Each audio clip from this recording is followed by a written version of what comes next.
ओम नमो भगवते वासुदेवाय। ओम नमो भगवते वासुदेवाय। ओम नमो भगवते वासुदेवाय। ओम नमो भगवते वासुदेवाय। ओम नमो भगवते वासुदेवाय। श्री सद्गुरुनाथ महाराज की जय।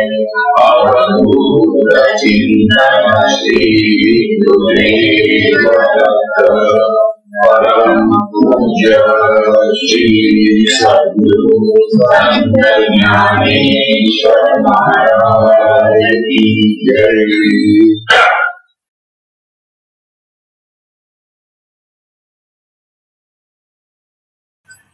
श्री सद्गुरुनाथ महाराज की जय। अवधूत चिंतन श्री गुरुदेव दत्त। ओम नारायणं पद्मभवं वसिष्ठं शक्तिं च तत्पुत्रपराशरं च व्यासं शुकं गौरवपदं महान्तं श्रीचार्यमतास्य पद्मपादं च हस्तामलकं च तन्त्रोटकं वार्तिककानन्य तस्मद्गुरुं सन्ततमावतु। श्रुतिस्मृतिपुराणानामालयं करुणालयं नमामि भगवत्पादं शङ्करं लोकशङ्करं शङ्कराचार्यं केशवं बादरायणं सूत्रभाष्यकृतौ वन्दे भगवन्तो नित्यं शुद्धं निराभासं निराकारं निरञ्जनं नित्यमङ्गलं चिदानन्दं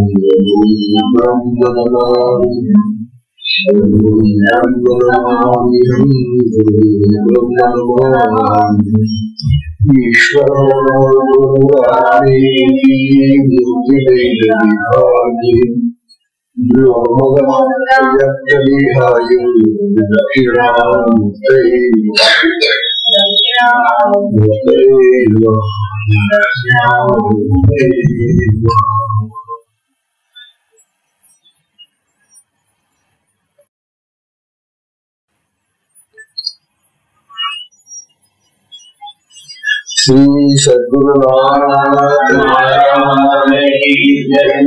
अवधूत चिंतन श्री गुरुदेव दत्त परम पूज्य श्री सद्गुरु संत ज्ञानेश्वर महाराज की जय। परम पूज्य श्री सद्गुरु संत ज्ञानेश्वर महाराज साधकांचे मायबाप बालयोगी आणि भगवान विष्णूचे अवतार श्री बसलेले ज्ञानोबा यांचा श्री अमृत अनुभव तथा अनुभवामृत नावाचा ग्रंथ आपण पाहता।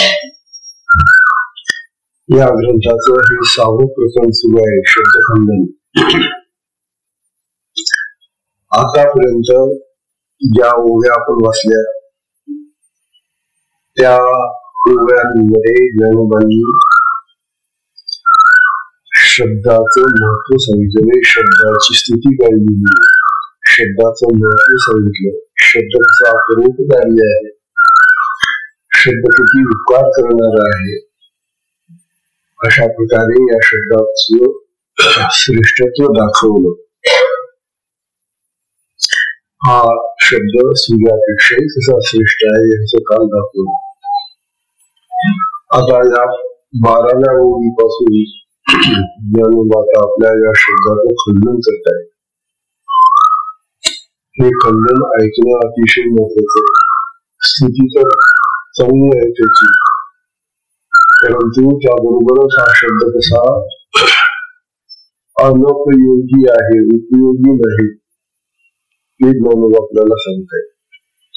आणि आपला सगळा भरोसा शब्दांवरच असतो. आपल्याला सगळा व्यवहार, सगळा परमार्थ, सगळा प्रपंच शब्दांनी चाललेला आहे आपला. म्हणून ज्ञानवांनी आता शब्दाचं खंडन करताना सांगितलेलं आहे का ज्ञान आपल्याला सांगत होते काल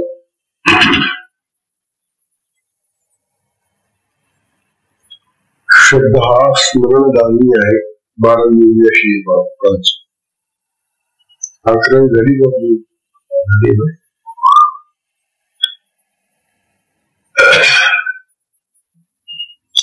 म्हणतात किंबहुना शब्द स्मरणदानी प्रसिद्ध 12 किंबहुना शब्द स्मरणदानी प्रसिद्ध परी ययाही संबंधो नाही येथ, परी ययाही संबंधो नाही येथ. किंबहुना शब्द ज्ञानेश्वर सांगतात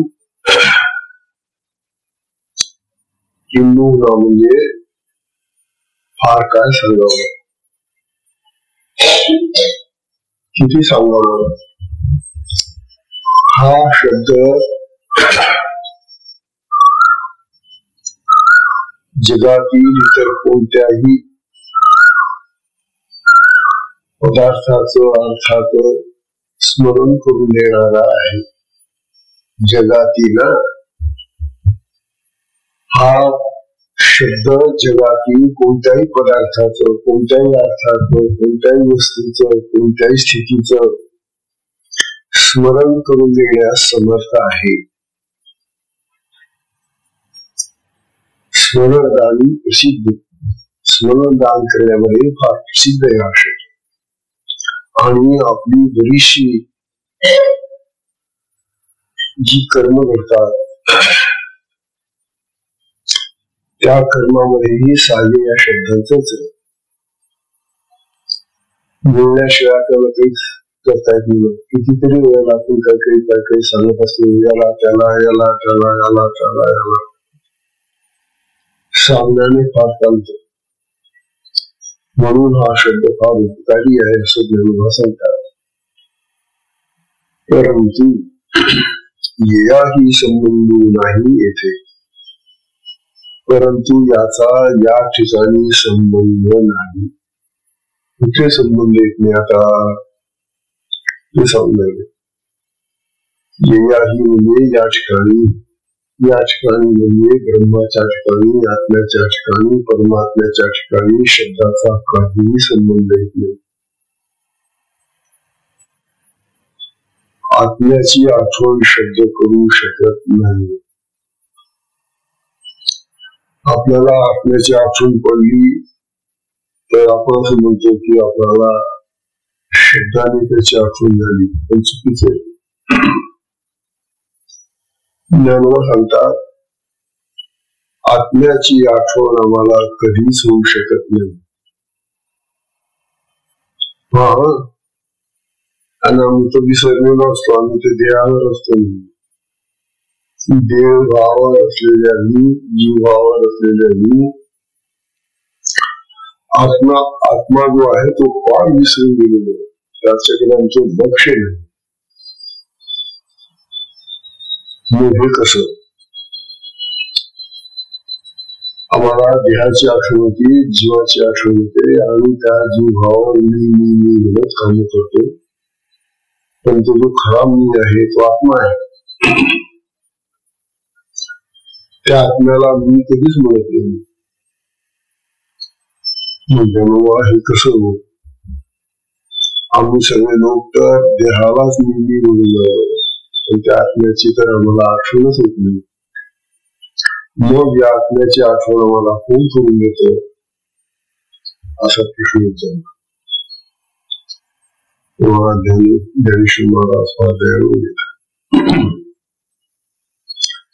ते म्हणतात, बाबांनो, तुम्हाला जे आत्म्याचं विस्मरण झालेलं आहे ना, त्याचं कारण समजून घ्या.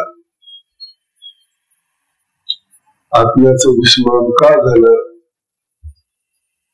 कारण अज्ञान आहे, अविद्या आहे, माया आहे. अविद्या, अज्ञान ज्या वेळेला असतं आपल्या चित्तामध्ये, त्यावेळेला ते अज्ञान आत्म्याला झाकून टाकतं. ती माया आहे, ते जे अज्ञान आहे, ती जी अविद्या आहे, ती आत्म्याला झाकून टाकते. आणि त्यामुळे त्या आत्म्याचं दर्शन कोणाला कधी झालेलं नाही, होत नाही.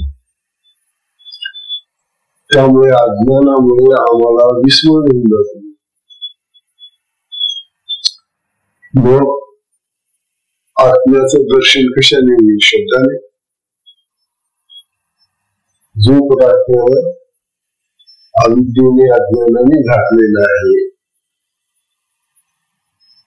त्याला पाहण्यासाठी शब्द कसं काय काम करेल?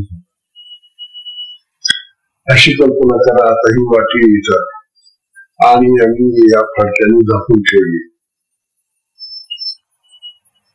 आता शब्दाला म्हणावं, तू हे फडक बाजूला कर, हे आम्हाला ते दाखव. शब्द आत्म्याच्या बाबतीमध्ये काही करू शकतो. आणि ते जे अज्ञान किंवा ती जी अविद्या माया आहे ना, ती शब्दाने नाहीशी होत नाही, ती बाजूला होणार नाही. मग काय करावं लागेल? शब्दाचा काही उपयोग नाही. हा, इतर गोष्टींच्या बाबतीत शब्द काम करेल, जगातल्या सगळ्या, परंतु आत्म्याच्या बाबतीमध्ये शब्दाला काही करता येत नाही.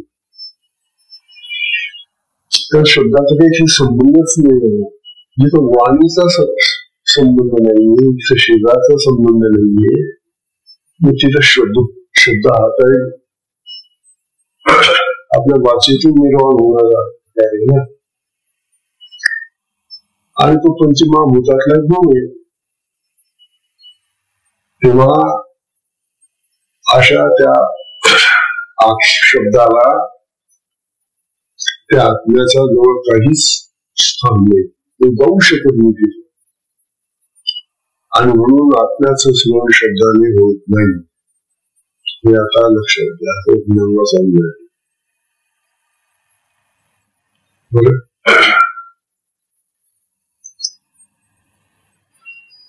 तेव्हा ब्रह्म, परब्रह्म, ईश्वर, भगवान वगैरे हे शब्दांनी आम्हाला त्यांचं विस्मरण दूर करत नाही. हे शब्द जे आहेत, ते शब्द आम्हाला शब्दांनी त्यांचं दर्शन करू शकत नाही.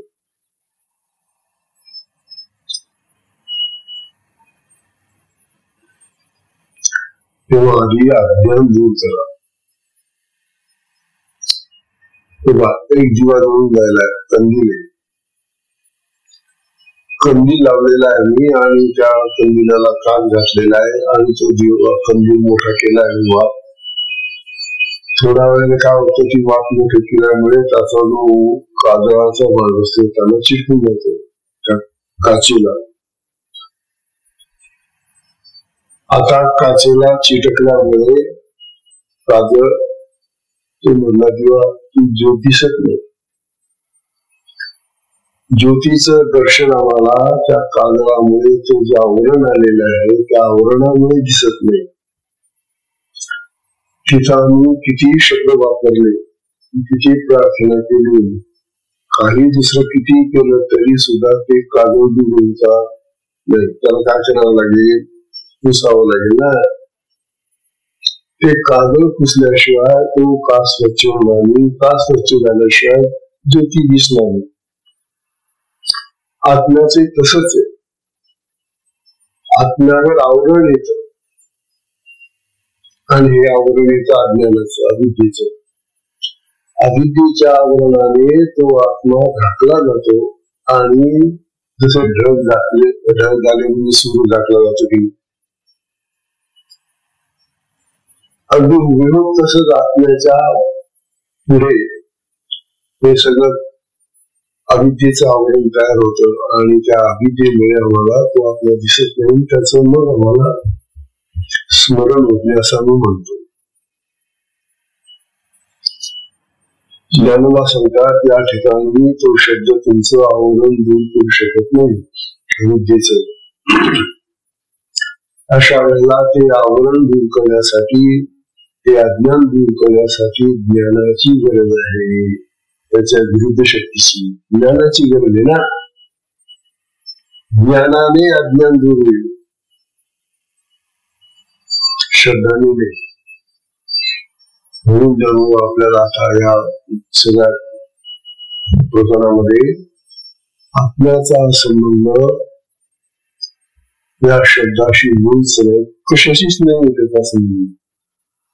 आत्मा हा इतका अलग, असंग, अव्यक्त, निराकार, निर्गुण, कशाशी संबंध नाही. आणि मग ज्याचा कशाशी संबंध येत नाही त्याचा शब्दाशी संबंधित नाही. म्हणून आपल्याला समजायले तरी याही संबंध नाही. म्हणून या शब्दाचा या ठिकाणी संबंध येत नाही. तेव्हा शब्दांनी आम्हाला आत्मदर्शन होईल, आत्म्याचं स्वरूप कळेल वगैरे वगैरे. म्हणून बघा माणसं वेगळ्या प्रकारच्या ग्रंथांमधून त्या आत्म्याची वर्णन वाचतात. कितीही वर्णन वाचा शब्दांनी, आत्म्याचं शब्दांनी कितीही वर्णन ऐकलं, गायलं, आम्हाला समजलं, परंतु आत्मदर्शन किंवा आत्मस्थिती कधीही प्राप्त होऊ शकत नाही. कारण शब्दाचा त्या ठिकाणी उपयोग नाही. शब्दांनी आत्म्याचं स्वरूप कळत नाही. कळलं तरी ते ज्याला कळतं आम्ही म्हणतो ते वास्तविक आमचा भ्रम आहे. तात्पर्य असं की आम्हाला शब्दांशिवाय दुसरा उपाय सापडत नसल्यामुळे शब्दाचाच आम्ही गुणगौरव करतो आणि शब्दांना धरूनच आम्ही आत्म्याकडे जातो. ज्ञानोबांनी एक फार सुंदर गोष्ट सांगितली या ठिकाणी.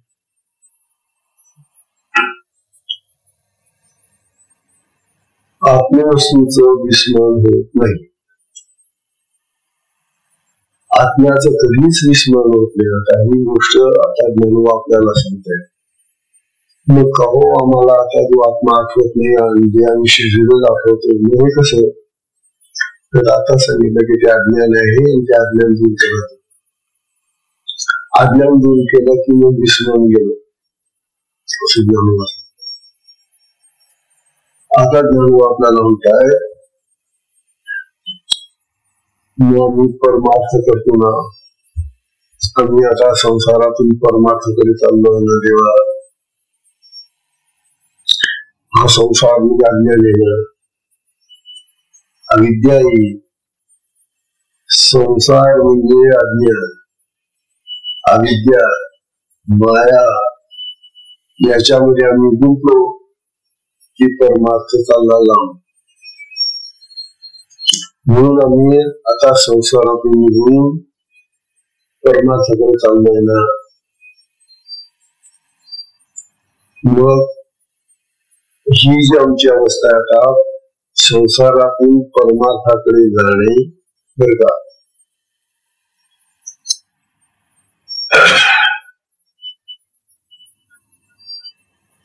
हा एक चांगला उपाय आहे. तुम्ही संसारामधून निघून परमार्थात जात आहात, हाच एक चांगला उपाय आहे. कशासाठी? आत्मस्थितीकडे जाण्याचा. हेच महत्वाचं आहे की संसारातून हळूहळू निघा बाहेर.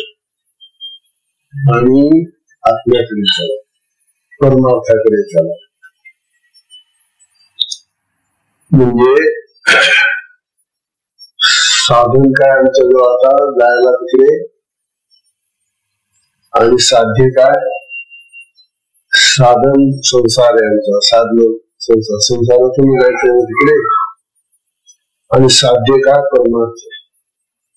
साधन जेव्हा संसार असून साध्य जेव्हा परमार्थ असतो तेव्हा तो योग्य मार्ग आहे असं ज्ञानोबा म्हणतात. पण आम्ही काय करतो? आम्ही म्हणजे जगातले लोक, आपण नाही, आम्ही काय करतो? साधन परमार्थ करतो आणि साध्य संसार आहे. बघा, आम्ही काय करतो? आम्ही म्हणजे आम्ही जे कोण करणार आहे ते सगळे आम्ही साधन परमार्थाचं घेतलेले आहे. जशी दीक्षा घेतली आता, ही दीक्षा जी घेतली हे साधन आहे. कशाचं साधन आहे? आत्मज्ञानाचं, आत्म्याकडे जाण्याचं. आता या साधनेने आम्हाला काय साधलं पाहिजे? साध्य काय असलं पाहिजे? आमचं परमार्थ. पण या साधनेने जर तुमचं साध्य संसार असेल, संसारातल्या गोष्टी पाहिजे असेल तुम्हाला, तर मग ज्ञानोबा म्हणतात ही अपवित्र गोष्ट झाली, ही वाईट गोष्ट झाली. आणि आज असंच चाललेलं आहे. आम्ही दीक्षा घेतो, गुरु करतो, गुरुकडून उपदेश घेतो, परमार्थ, आणि या गोष्टीचा उपयोग आम्ही संसारातल्या गोष्टी प्राप्त करण्यासाठी देवाला आणतो.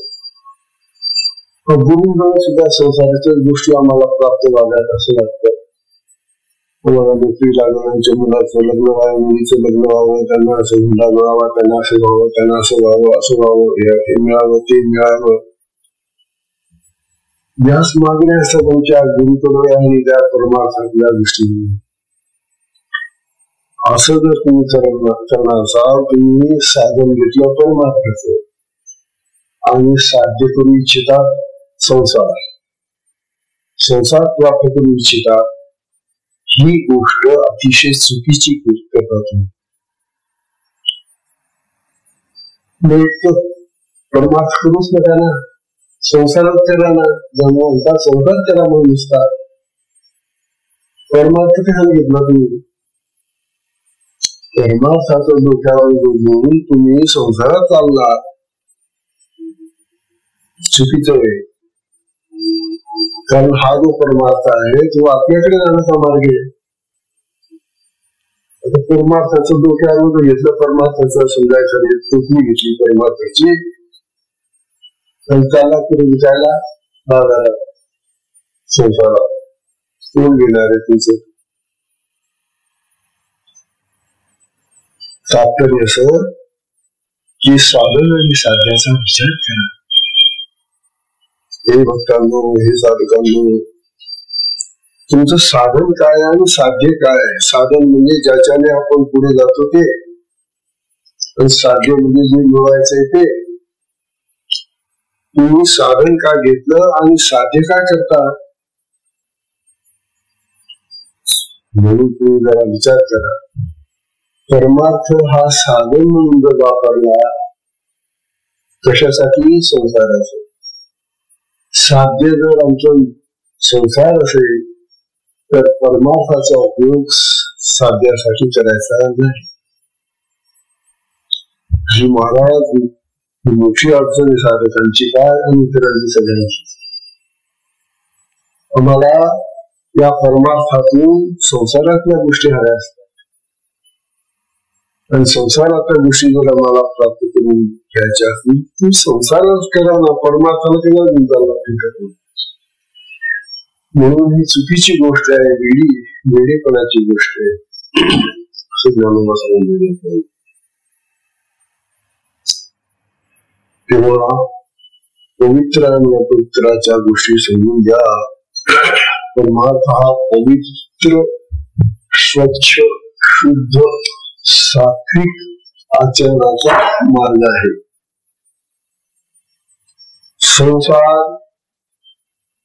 संसार सुद्धा तसाच होऊ शकतो, परंतु संसारामुळे आमच्याकडे अज्ञान येतं. मोह हे जे सगळे विकार आहेत ना, ते संसारामध्ये या लागून जातात. काम, क्रोध, लोभ, मोह, मद, मत्सर, द्वेष, निंदा, अनेक प्रकारचे विकार संसाराकडे जायला लागलं हे संसारामध्ये भरलेले आहे सगळे.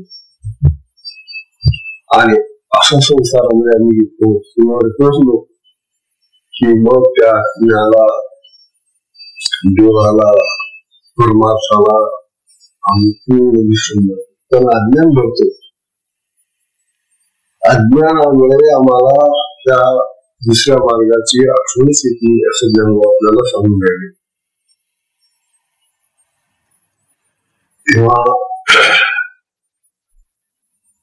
आत्म्याचा आम्हाला वास्तविक कधी विसर पडत नाही. आम्ही म्हणतो आम्ही आत्म्याला विसरून गेलो, आम्ही देह भावावर आलो, जीव भावावर आलो, त्यामुळे आत्म्याला विसरून गेलो. तेव्हा आत्म्याला विसरून गेलो हे म्हणणं चुकीचं आहे. आत्म्याला विसरणं शक्यच नाही, कारण त्या विस्मरणाचं सुद्धा स्मरण आणि विस्मरण या ज्या प्रक्रिया आहेत त्या आत्म्यामुळेच घडतात. तू जर म्हणाल या घड्याळाला, हे घड्याळ तू आता विसरून जा, काटे दाखवायचं विसरून जा बरं, तू त्याला ते कळतं का विसरणं स्मरण होणं? या घड्याळाला जसं काही कळत नाही स्मरण काय असतं, विस्मरण काय असतं, कारण हे अचेतन आहे. आम्ही अशा घड्याळासारखे अचेतन आहोत का? ही चेतना, आत्मचेतना आमच्या सगळ्या शरीरामध्ये पसरलेली आहे. मग ही चेतना, तो आत्मराज कस काय दिसणार? हे ज्ञानोबा म्हणतात, तुझ्या हातामध्ये समजा काही घड्याळ आहे, असं घड्याळ धरून बसला तर तुम्ही काय कुणाशी गप्पा मारता? आता घड्याळ हातामध्ये घड्याळ हाताला बांधलेले आहे आणि तुमच्या दुसऱ्या कोणाशी तरी गप्पा चाललेल्या, त्यावेळेला तुम्ही ते घड्याळ विसरता की घड्याळ विसरतो. घड्याळ विसरता, पण ज्या हातात किंवा ज्या हाताला ते घड्याळ बांधलेले तो हात विसरता का?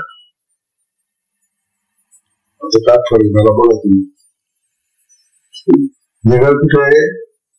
हातावर. घड्याळ विसरता, पण ते अचेतन आहे, त्याचा विसर पडला मला, पण हात मी विसरत का? कारण या हातामध्ये ती चेतना आहे आपल्याची. आत्मा काही फक्त एका जगामध्ये कुठे कसा गोळा आहे असं नाही.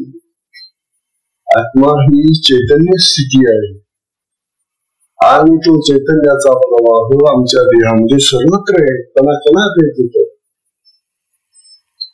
मग त्या हाताला कस काय विसरत नाही? हाताला विसरत नाही, पायाला विसरत नाही, कशाला? शरीराला थोडी विसरत नाही. शब्दांचा उपयोग आत्मप्राप्तीसाठी, आत्मस्थितीसाठी, आत्म्यासाठी होऊ शकत नाही. आत्म्याचा आणि शब्दांचा काही संबंध नाही असं ज्ञान आपल्याला समजले. लक्षात घ्या. तेव्हा शब्दाशक्तीने, शब्दांच्या बलावर, शब्दांच्या वाचनाने, शब्दांच्या संग्रहाने, शब्दसंपत्तीमुळे जर आम्ही आत्मज्ञान प्राप्त करू आणि ते जे ज्ञान असेल, आत्मज्ञान ज्याला म्हणतो आम्ही, ते आम्हाला आत्मस्थिती प्राप्त करून देईल असं म्हणा. तुम्हाला आत्म्याचं बाह्य वर्णन कळलो, आत्मा कसा आहे, काय आहे वगैरे वगैरे, ठीक आहे, ऐकून जा. परंतु प्रत्यक्ष अनुभूती येणार नाही आत्म्याची.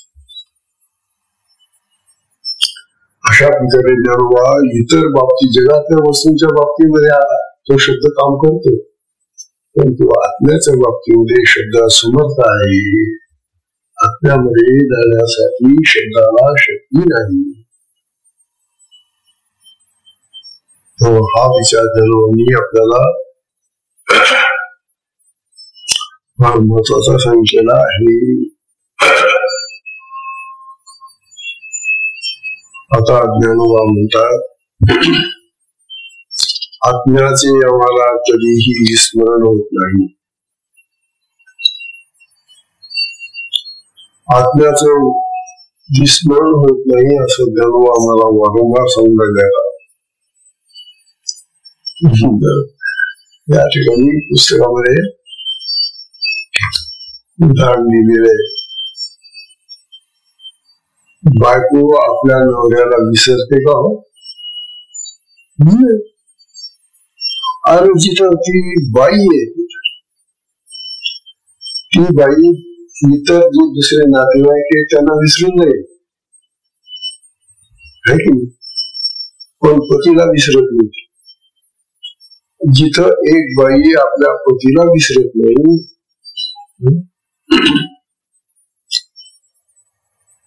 तिथं आत्म्याचं स्मरण विस्मरण कसं जमणार?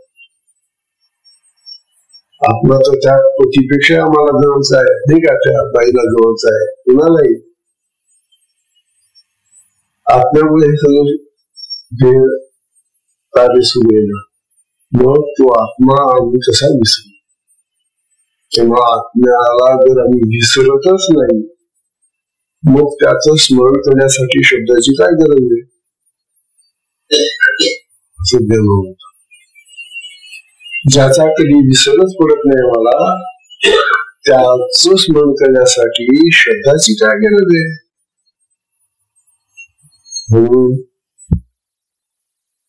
मग आम्ही विसंबून राहणार नाही असं ज्ञान म्हणतात. परिययाही ययाही संबंध नाही येथे. त्या आत्म्याचा आणि शब्दाचा काही संबंध नाही हे लक्षात घ्या.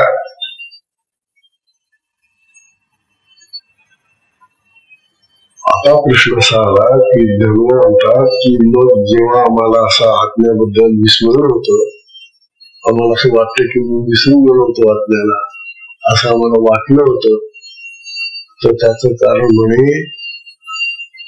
अज्ञान आहे, अविद्या. आणि अविद्या, अज्ञान, अविद्या, माया ही अनादि आहे. आत्म्याबद्दलची अविद्या, माया, आत्म्याला झाकून टाकणारी जी आहे शक्ती माया, तीही अनादि आहे. त्या ब्रह्मापासूनच आलेली ती. त्या ब्रह्मामध्ये ते स्फुरण आहे. आपण शिवशक्ती प्रकरणामध्ये पाहिलेले शिव आणि शक्ती वास्तविक गुण नाहीये. ती शक्ती, तीच आत्म्याचं स्पंदन आहे. ब्रह्माचं स्पंदन म्हणजेच त्याची शक्ती, तीच अविद्या, तीच माया, तेच अज्ञान बनत. आणि त्यामुळे तो आत्मा झाकला जातो. तेव्हा अविद्येला दूर करण्यासाठी, अज्ञानाला दूर करण्याचा उपाय शोधा. मग तुम्हाला आत्म्याकडे जाता येईल, आत्मा पाहता येईल असं ज्ञानोबा आपल्याला सांगून राहिले.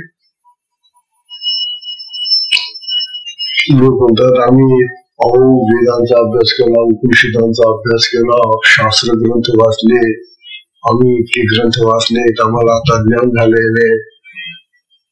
हे जे शब्दांनी झालेलं जे ज्ञान आहे ते शाब्दिक ज्ञान आहे. शाब्दिक ज्ञान आणि आत्मज्ञान, जो आत्म्यामध्ये जे ज्ञान आहे ते ज्ञान, आणि हे शब्दांनी होणारं ज्ञान, यांच्यामध्ये महद अंतर आहे. हा मोठा अंतर आहे. शब्दज्ञानाने कधीही पोट भरत नाही. सारी गोष्टी बघा. आता तुम्हाला म्हटलं मी आता या ठिकाणी तुम्हाला खाऊ देतो बरं का, खा बरं का तुम्ही. आता मी शब्दांनी त्या खाऊचं वर्णन करून राहिलो. हा खाऊ जर तुम्ही खाल्ला तर चांगला चावून खाल्ला तर तो तुम्हाला अतिशय गोड लागेल. गोड लागला की तो गिळत चला, मग दुसरा घास घ्या, तिसरा घ्या, चौथा घ्या, आणि पराभर खात चला, मग तुमचं पोट भरत जाईल. किती जरी मी बोंबडत बसलो शब्दांनी, पोट भरेल का? अनुभूती नाही ना. पोट भरण्याची अनुभूती प्रत्यक्ष खाल्ल्याशिवाय येईल का? शब्दांनी काहीच नाहीये. हा, शब्दांनी माहिती कळते, परंतु शब्दांनी अनुभव येत नाही. असं आता आपल्याला समजलं. आत्म्याचा अनुभव जर तुम्हाला पाहिजे तर साध्या गोष्टी त्या खाण्यापिण्याच्या, पण आत्मा, ज्या आत्म्याचा अनुभव आम्हाला पाहिजे त्याचा अनुभव घेण्यासाठी शब्दाचा उपयोग नाही. किती तुम्ही शब्द बोंबाळता, किती शब्द म्हणावं म्हणा तुम्ही, शब्द तर शब्दच आहेत आणि त्यांचं ज्ञान शाब्दिक ज्ञान आहे. त्या ज्ञानाचा उपयोग आपल्यासाठी काही उपयोग होता नाही. असं ज्ञान आपल्याला वारंवार सांगते.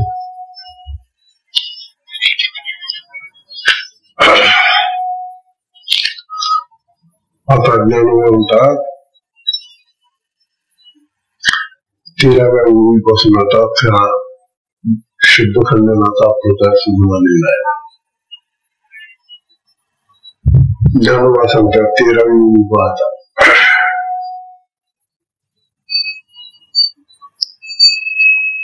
शब्दाचा उपयोग आत्म्यामध्ये कसा नाही.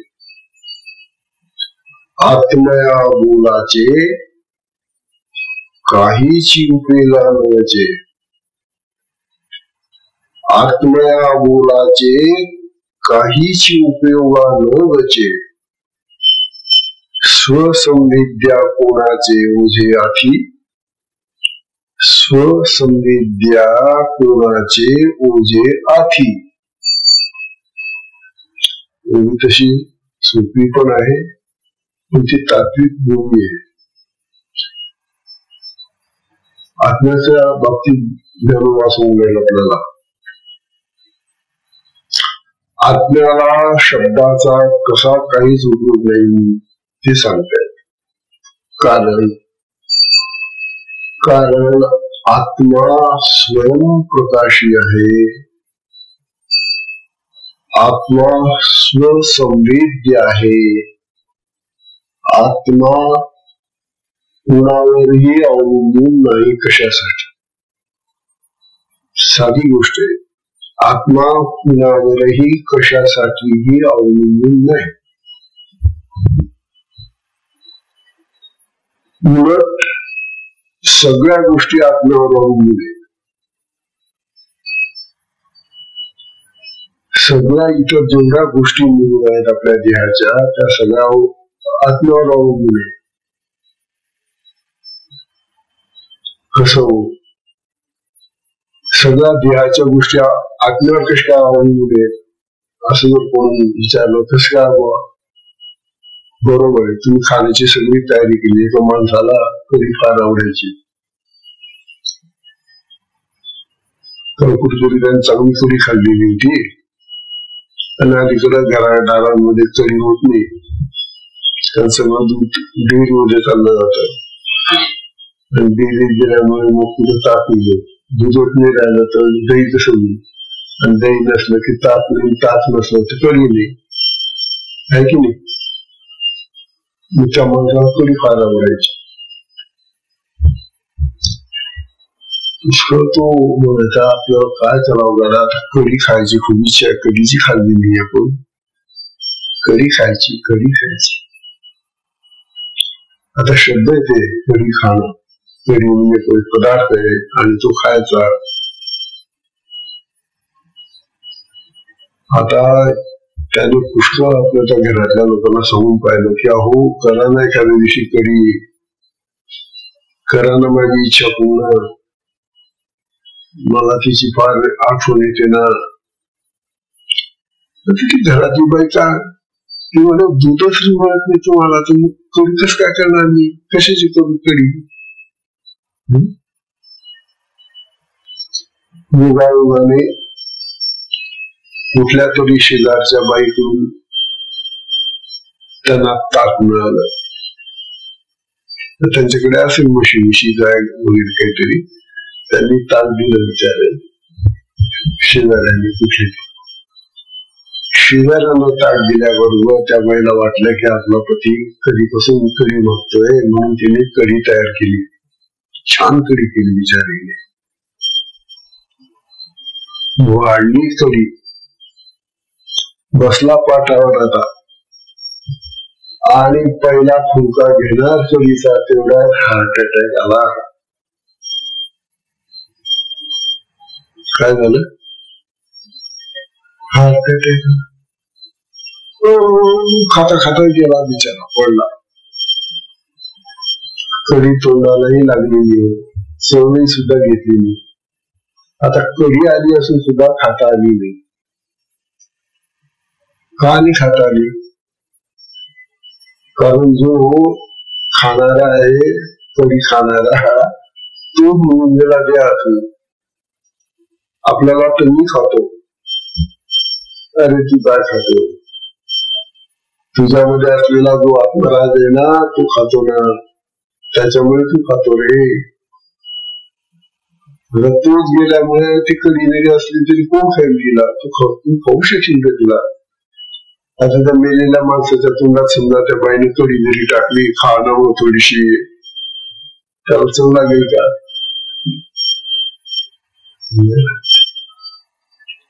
म्हणून आत्म्याखेरीज इतर सगळ्या गोष्टी ज्या आहेत त्या परावलंबी आहेत. कशावर? आत्म्यावर अवलंबून आहे सगळ्या. आपल्या देहाच्या सगळ्या गोष्टी या आत्म्यावर अवलंबून आहे. लक्षात ठेवा, तो अतिशय महत्वाचा आहे. तो एकटा नसला ना, बाकी सगळ्या गोष्टी जरी असल्या तरी काही उपयोगाच्या नाही. आणि तो एकटा असला आणि बाकी काही नसलं ना तरी तो मिळून देईल.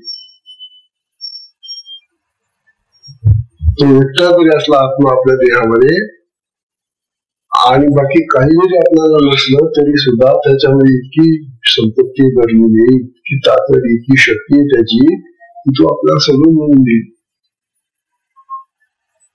म्हणून श्रद्धा, विश्वास, निष्ठा आत्म्यावर ठेवा, देहावर नाही किंवा अन्य पदार्थावर नाही. असं ज्ञानवाद आपल्याला या ठिकाणी सांगताय. आत्म्या बोलाचे काहीच उपयोग आणायचे. आत्म्याला बोलण्याचा काहीच उपयोग होत नाही.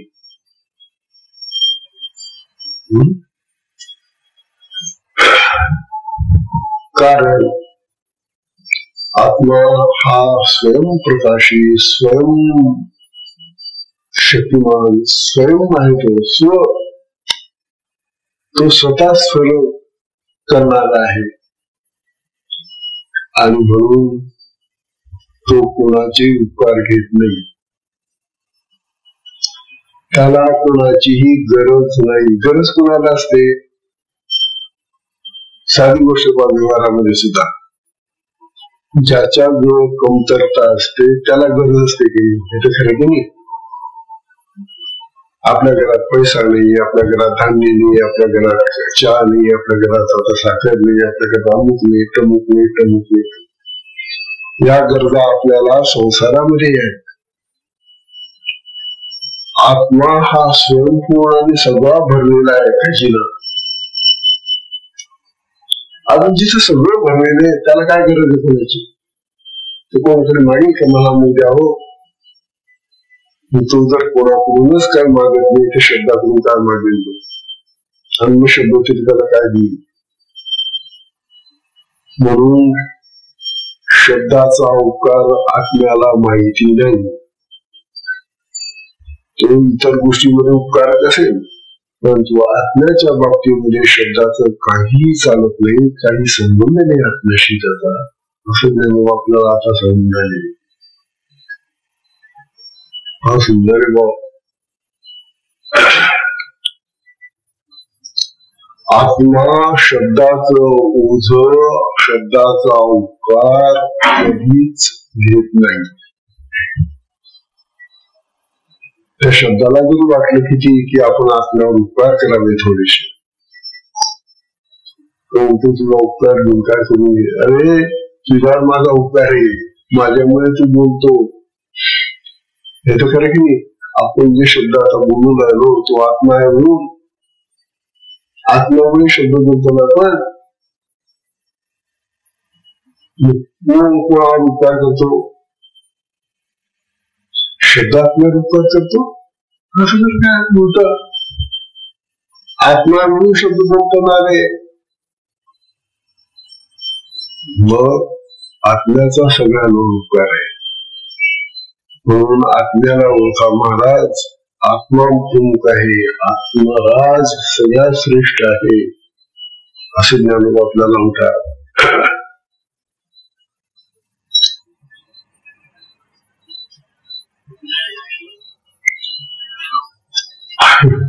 ज्ञानोबा आपल्याला असं सांगताय, समजा तुम्हाला शब्दाबद्दल काय बोलायचं झालं तर तरी सुद्धा आत्माच लागेल. ओ शब्दा, तुझ्याबद्दल जरी काही आम्हाला सांगायचं असलं तरी सुद्धा तो आत्मराजच पाहिजे आमच्या देहामध्ये. तो जर आत्मा आमच्या देहात नसला तर कोण शब्द बोलेल? म्हणून आत्मा प्रमुख आहे, सगळ्यांचा उपकारक आहे, सगळ्यांना देणारा आहे. त्याला कोणी देणार नसलं असलं तरी काहीच उपयोग नाही. तो सगळ्यांना देणारा असल्यामुळे तो श्रेष्ठ आहे. महाराज ही पक्की गाठ बांधून ठेवायची आपण. विशेषतः आपल्या साधकांनी आपण जे इतरांपुढे हात पसरवतो, इतरांपुढे गाया करतो, इतरांची दाढी धरतो, पाया करतो, अहो असं करा ना मला, अहो असं करा आमच्यासाठी, अहो असं करा मला. ही गया करण्याची, दाढी धरण्याची, अशी पाया पडण्याची तुम्हाला गरज का आली? कारण आत्म्याचं विस्मरण. पण आत्म्यावर तुम्ही जाणत नाही, कारण आत्म्याकडे तुम्ही जात नाही. तुम्ही परमात्म्याचा रस्ता धरून नाही, आत्मस्थितीमध्ये जात नाही. म्हणून ज्ञानोबा आपल्याला समजायला की पक्की गाठ धराता. आत्मा श्रेष्ठ आहे, सगळ्यांमध्ये आत्मा श्रेष्ठ आहे, आत्म्याकडून सगळं आहे. बरं, आता 14व्या ओळीमध्ये ज्ञानोबा समजाय हा सुंदर ओव्याचा हा सगळा सिद्धखंडनाच्या ओव्यातच वेळ. ज्ञानोबा 14व्या ओळीमध्ये समजायले आठवे का विसरे, आठवे का विसरे, विषो होऊन अवतरे, विषो होऊन अवतरे, तरी वस्तूशी वस्तू दुसरे असे नाकी, तरी वस्तूशी वस्तू दुसरे असे नाकी.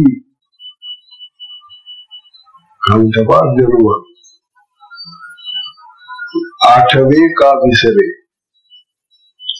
आठवण म्हणजे स्मरण आणि विसरणं म्हणजे विस्मरण. स्मरण आणि विस्मरण, आठवण आणि हरवणं, विसरणं. बरं का? ज्ञानोबात आठवण येणं किंवा विस्मरण होणं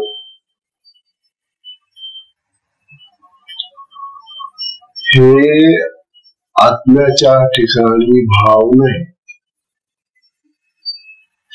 स्मरण आणि विस्मरण या गोष्टी तुमच्या मनाच्या आहेत. तुमच्या अंतःकरणामुळे स्मरण आणि विस्मरण होतं. याचं खरं की नाही? स्मरण आणि विस्मरण आमच्या अंतःकरणामध्ये असलेली जी यंत्रणा आहे त्यामुळे होतं. आणि त्या यंत्रणेशी आत्म्याचा काही संबंध नाही. त्या यंत्रणेला जर काही पाहिजे असेल ना तर आत्मा देईल, त्याला चेतना देईल, शक्ती देईल, हे करेल. परंतु ही यंत्रणा जर म्हणेल की हे आत्मराजा आम्ही तुझं स्मरण करून देतो, काही नाही करून देतो, चला. तात्पर्य असं की त्या आत्म्याच्या दरबारामध्ये ही जी बाकीची सगळी मंडळी आहे मन, बुद्धी, चित्त, अहम आणि बाकीची बाहेरची यंत्रणा सगळी इंद्रिय हे आत्म्याच्या दरबारातली अशी मंडळी आहे की सगळी त्या आत्म्यावर पुष्ट होणारी, लक्ष होणारी, आत्म्याचा उपकार घेणारी, आत्म्याकडून घेणारी मंडळी आहे. यातला कोणीही आत्म्याला काही देऊ शकत नाही. ह्या सगळ्या मंडळीला, ह्या इंद्रियांना ही शक्ती नाही की आम्ही आत्म्याला असं देऊ, आत्म्याला असं करू, आम्ही आत्म्याला असं म्हणू. आम्ही म्हणाले तुम्ही किती, परंतु आत्मा हा स्वयंपूर्ण असेल, स्वयंसिद्ध आहे, स्वयंप्रकाश आहे. त्यामुळे ही जी इंद्रिय मंडळी आहेत, आमची सगळी इंद्रिय आहेत, ही इंद्रिय आत्म्यामुळे पुष्ट होतात, समर्थ होतात, शक्तिमान होतात. हे काय त्याला शक्ती देणार? म्हणून इंद्रियांना महत्व नाही, शरीराला महत्व नाही, महत्व आहे आत्मराजाला. कारण तो आत्मराज या सगळ्यांना पुष्ट करतो, शक्ती देतो, संचालित करतो, चेतना देतो आणि म्हणून कामं करून राहिली ही मंडळी. म्हणून आम्ही सगळे आत्म्याचे खरोखर उपकार म्हणायला पाहिजे. पण काय गंमत आहे जगामध्ये, त्या आत्म्याचा उपकार कोणीच म्हणत नाही. जो तो म्हणतो मी करतो, मी घेतो, मी घेतो, मी देतो, मी करतो. अरे सगळा करणारा सोडणारा तो असताना त्याचं नाव घेतलं जात नाही, असं ज्ञान म्हणतात. पाना वस्तूचे ठिकाणी वस्तू आहेत, आत्म्याच्या ठिकाणी आत्मा राहतोच. ज्ञान म्हणतात आठवे का विसरे विषू होऊन येवतरे. आत्म्याच्या ठिकाणी विसरणं आणि स्मरण होणं या गोष्टी नाही, आणि तो कुठल्याही ज्ञानाचा विषय होत नाही. आत्मा त्याचं जे ज्ञान आहे ते त्याच्यामध्येच राहत. मला आत्मज्ञान झालं, कसं काय झालं तुला, कशाने झालं सांगणार? तू आत्म्यामध्ये जाऊन आला म्हणजे नाही, मी आत्मा पाहिलं सुद्धा नाही, अजून आत्म्याचं दर्शन झालं नाही, आत्मसाक्षात्कार झाला नाही, मग तुला आत्मज्ञान झालं कसं? बघा पुष्कळ लोक असे वंदना करतात, बरं आहे की मला आत्मज्ञान झालंय बा. मग तुला जर आत्मज्ञान झालंय तर तू आत्मज्ञान प्राप्तीसाठी कुठे गेला होता ते सांग. पण तुला ते आत्मज्ञान कसं झालं ते सांग. पाहिला का आत्मा तू? नाही. आत्म्यात गेला होता का तू? नाही. मग तुला आत्मज्ञान झालं कसं?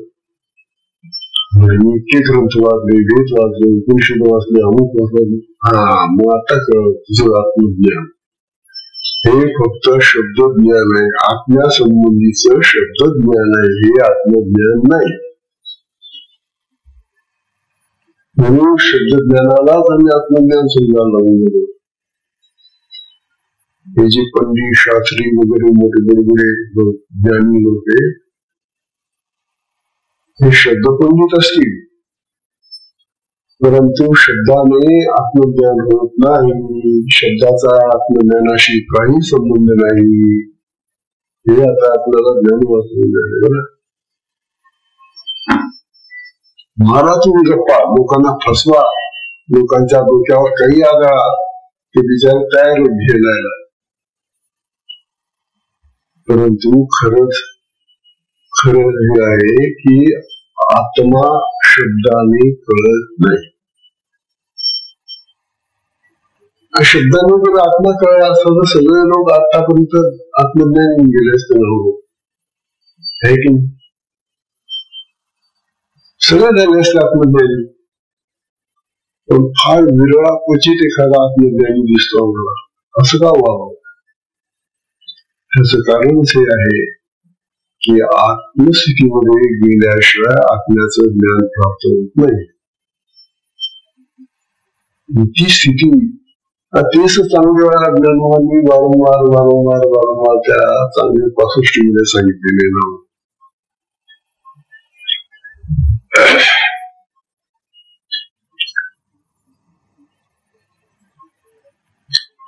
तेव्हा आत्मा आहे तसाच राहतो. तुम्ही त्याला विसरा नाही तर त्याचं स्मरण करा. आत्म्यामध्ये काही फरक पडत नाही. ती वस्तू आहे, वस्तू म्हणजे आत्मा आहे, तो जशाचा तसा राहतो ते सांगणारे पा. तरी वस्तूशी वस्तू दुसरे आणि असे ना. ती जी आत्मस्थिती आहे ती तशीच्या तशीच राहते. तिच्यामध्ये काही बिघाडच होत नाही. तिच्यामध्ये काही फरकच पडत नाही. तुम्ही विसरा नाही तर स्मरण करा. परंतु त्या आत्मस्थितीमध्ये काही फरक पडत नाही, त्या आत्म्यामध्ये काही फरक पडत नाही असं ज्ञान आपल्याला समजायला.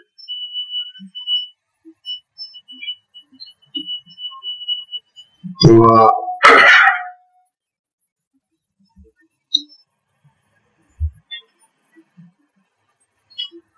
आत्म्याचा विसर आणि आत्म्याचे स्मरण या ज्या गोष्टी आहेत त्याचा परिणाम आत्म्यावर काही होत नाही. त्याचा परिणाम जो होतो तो आमच्यावर होतो. आता हे कसं आत्म्याला विसरणं आणि आत्म्याचं स्मरण करणं त्या आत्म्यावर तर काहीच परिणाम होत नाही. मग आमच्यावर कावर परिणाम होतो? आम्ही जर आत्म्याला विसरलो तर आमच्यावर काय परिणाम होतो? मग कावर परिणाम होतो? सांगताय अहो तुम्ही आत्म्याला विसरा नका विसरू, त्याचं स्मरण करा. आत्म्याला काही घेणं देणं नाही तुमच्या स्मरणाचं आणि विस्मरणाचं. म्हणून आत्म्यावर काही परिणाम नाही. आता तुमच्यावर काय परिणाम झाला? तुम्ही जर आत्म्याबद्दल काही बोलला नाही कधी, त्याचं स्मरणच केलं नाही तुम्ही, तर मग अनात्म वस्तूशी तुमचा संबंध येईल. इथं खरं नाही. अनात्म वस्तू म्हणजे संसार, संसारातल्या गोष्टी, संसारातली कर्म, या सगळ्या अनात्म वस्तू आहेत. त्यांच्यात आत्मा आहे का? अहो ह्या सगळ्या जेवढ्या मूळ वस्तू पाहतो तुम्ही घरामध्ये, जेवढी भांडी कुंडी कपडे लत्ते अमुक बमुक जे काय भरलेले आम्ही घरामध्ये,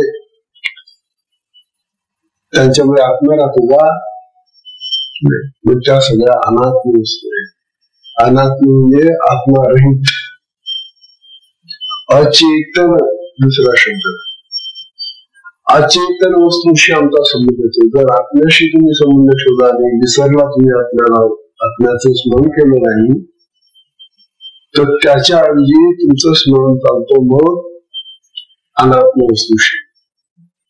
आणि अनात्म वस्तूशी संबंध ठेवण्याने आमच्या आत्म्यात फारच दूर गेला मग आहे की. आमचा सदैव संबंध आहे अनात्म वस्तूशी, अचेतन वस्तू, जड वस्तूशी संबंध आहे आमचा. आणि जड वस्तूंशी संबंध असल्यामुळे आम्ही सुद्धा जड होऊन चाललो. आमची बुद्धी मंद होत चालली, आमची चेतना मंद होत चालली, आमचं ज्ञान मंद होत चाललं. बरोबर, तुम्ही ज्याच्या संगतीत राहत तसंच बनाल ना. तुम्ही ज्याची संगत कराल त्याचे गुण तुमच्यामध्ये येतील ना. तुम्ही जर दारुड्याच्या संगतीमध्ये राहिला तर दारू प्यायला लागला. एखाद्या संतांच्या संगतीत गेला तर भजन करायला लागला. हलव्याच्या दुकानाच्या मालकाशी संबंध आला तर हलव्याचं कामच अभ्यास आला. ज्याचा आम्हाला संबंध करतो त्याच्या संगतीमध्ये त्याचे गुण आम्हाला प्राप्त होतात. हे तर खरं केली. मग आम्हाला जर संसारातल्याच गोष्टींचा संबंध आहे आणि त्या जर अनात्म वस्तू आहे, जड वस्तू आहे, तर आम्ही जडच होत चालू ना. म्हणून आत्म्याचं विस्मरण होऊ नये. आत्म्याला काही बिघडत नाही, आत्मा आहे तसंच राहतो, परंतु त्याचा परिणाम आमच्यावर होतो आणि तो परिणाम आता आम्हाला दूर करायला पाहिजे. आम्ही जड होता कामा नये. अनात्म वस्तूशी जास्त संबंध ठेवल्याने अनात्म स्थिती आमची होत चालली, ती बरोबर नाही. म्हणून आत्म्याचं स्मरण करणं आमचं कर्तव्य बनतं. उत्तर आलं पाहिजे. त्या आत्म्याला बिचारायला स्मरण करा नका करू, तो आहे तसाच राहतो असं ज्ञान वाहून राहिले. बरं का?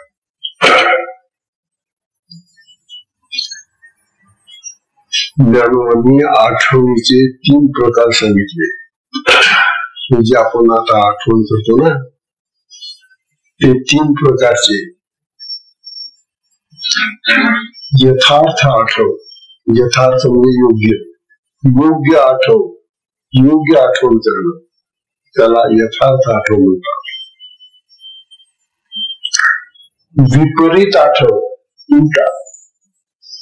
ज्याचं आठवण करू नये त्याची आठवण करणं म्हणजे विपरीत आठव. आणि तिसरी आठवण्याची गोष्ट आहे केवळ आठव. आता हे कसे काय बा? विपरीत आठव, यथार्थ आठव, केवळ आठव असे 3 प्रकारच्या आठवणी सर्व आपल्या आठवणीच्या पद्धती 3 पद्धतीने देतात. आता देव सांगतात हा यथार्थ आठवण म्हणजे काय हो? यथार्थ म्हणजे योग्य.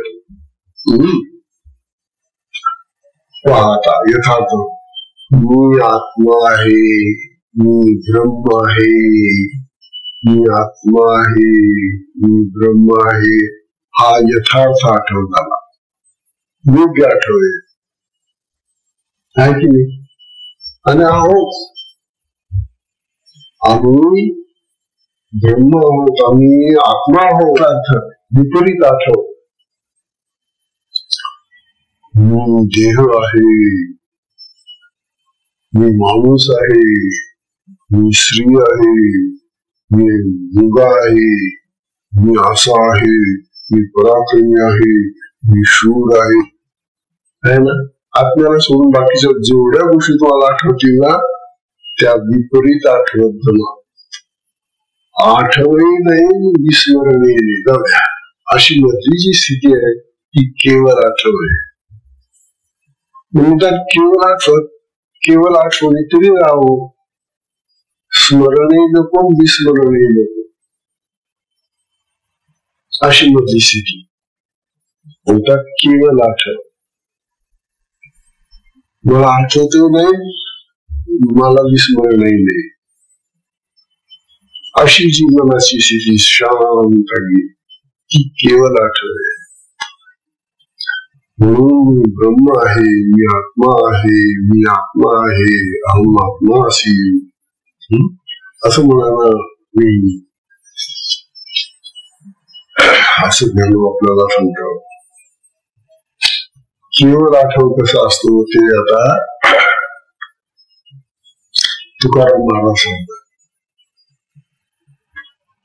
आठव नाठव गेले भावा भाव, झाला स्वयमेव पांडुरंग. हा केवळ आठव.